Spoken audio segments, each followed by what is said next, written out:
ఓం నమః శివాయ.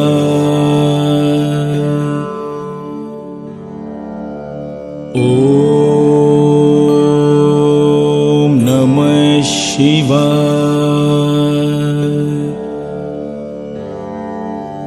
ఓం నమః శివాయ.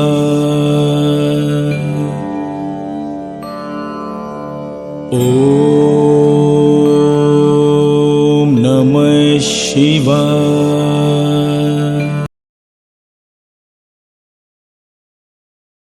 భక్త, ఎంత తీవ్రమైన తపస్సు ఎందుకు చేస్తున్నావు? ఏమి నీ కోరిక, మనోవాంఛ ఏమిటో చెబితే అనుగ్రహిస్తాను అంటూ అడిగాడు. రాక్షసుడు తన తపస్సు ఫలించి మహాశివుడు ప్రత్యక్షమైనందుకు సంతోషిస్తూ నమస్కరించాడు. ఏం వరం కావాలి అని అడుగుతుంటే, దేవా మహాదేవా, నేను ఎవరి తల మీద చేపెడితే వారు తక్షణం భస్మమయ్యేలా వరం అనుగ్రహించు అన్నాడు. బోలా శంకరుడు ముందు వెనుక ఆలోచించలేదు. అలాగే భక్త అని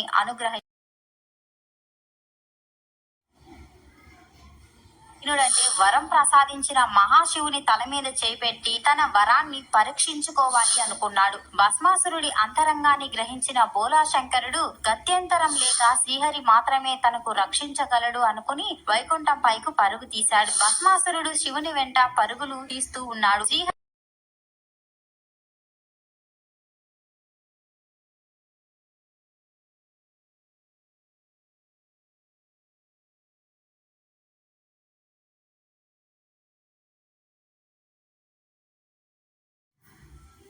అంతా గ్రహించాడు. శివయ్య, నువ్వు ఒక పక్కన ఉండి చూస్తుండు అని నవ్వి తాను ముగ్ధ మనోహర రూపంలో మోహిని రూపం దాల్చాడు.